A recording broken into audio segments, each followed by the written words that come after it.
রেপটা এমন একটা ডিজিজ হয়ে গেছে আমাদের শরীরে বা আমাদের দেশে, যেটা আমাদের সবাইকে খেয়ে নিচ্ছে।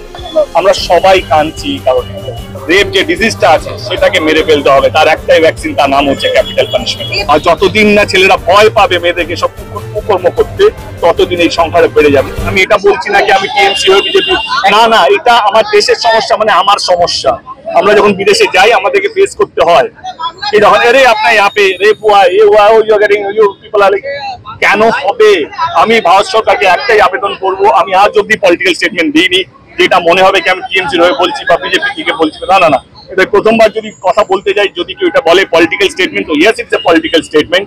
আমি ভারত সরকারকে, যারা 11 বছর ধরে রাতারাতি নোটবন্দি নিয়ে এসেছিল, 500,000 টাকা নোট বন্ধ করেছিল, যারা রাতারাতি লকডাউন করেছিল, যারা রাতারাতি 370 আর্টিকেলটাকে বন্ধ করেছিল, যারা রাম মন্দির তৈরি করেছে, মানে বাবরি মসজিদ যেখানে ভেঙে গেল, সেটা অনেক বড় কাজ ছিল, সেগুলো যারা করেছে তাদের কাছে একটাই আবেদন, সবচেয়ে বড় এখন যেটা দরকার সেটা হচ্ছে ক্যাপিটাল পানিশমেন্ট। মানুষের মধ্যে ভয় নেই, আর যতদিন না ছেলেরা ভয় পাবে মেয়েদেরকে সব কুকর্ম করতে, ততদিন এই সংখ্যাটা বেড়ে যাবে। নাহলে সাহস হয়, 14 দিন হয়ে গেল, 1400 বেশি রেপ হয়ে গেল। প্রত্যেক দিনের সংখ্যাটা হচ্ছে 90 থেকে 100টা, যেটা রেজিস্টার হয়। আনরেজিস্টার্ড অনেকগুলো রেপ হচ্ছে, যেটা তারা ভয়ে কিছু বলতে পারছে না। কোনো একটা বাহুবলী তাকে আটকে রেখেছে বা কোনো একটা চাপে তারা কিছু বলতে পারছে না। তারা মুখ খুলতে পারবে এবং মুখ খোলার প্রশ্নই উঠবে না, মানুষ ভয় পেতে শুরু করবে যদি ক্যাপিটাল পানিশমেন্ট যদি শুরু করা যায়। আজকে যেভাবে এই এত সুন্দর এত বড় একটা আন্দোলনটাকে যেভাবে পলিটিক্যালি ডিফেন্ড করা হচ্ছে, সেটা সত্যি দুঃখজনক। আজকে আমাদের দাবিটা কি? শুধু কি আর্জি করে এটা পানিশমেন্টটা হোক, যাতে ফিউচারে আমাদের সোসাইটি একটা ভালো সোসাইটি, মানে আমার দেশ। তাহলে আমাদের দাবিটা কি? আমাদের ছেলে মেয়েরা, আমাদের দাবিটা হচ্ছে যে ভারতবর্ষে সব মেয়েরা যেন নিরাপদে থাকে। তাহলে এই এনশিওর দ্য সিকিউরিটি।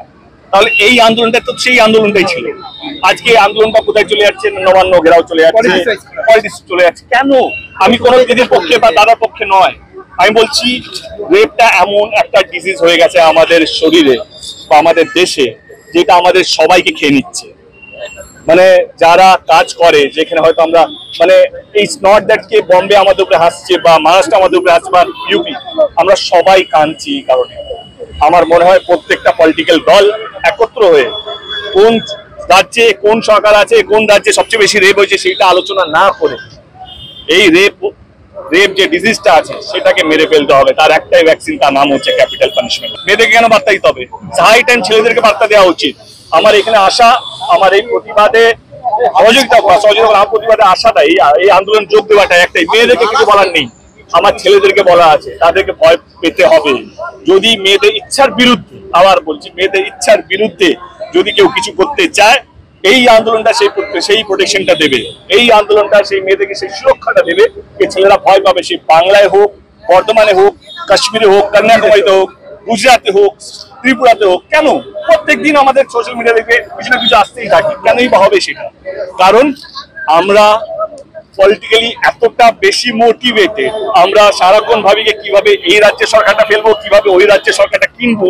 এইটা নিয়ে যদি সারাক্ষণ টাইমটা লাগে, তাহলে আমরা যে মানুষকে যেটা সবচেয়ে বেশি দরকার এখন এই মুহূর্তে দাঁড়িয়ে, যেটা সবচেয়ে বেশি দরকার ভারতবর্ষে, সেটা হচ্ছে নারীর নিরাপত্তা।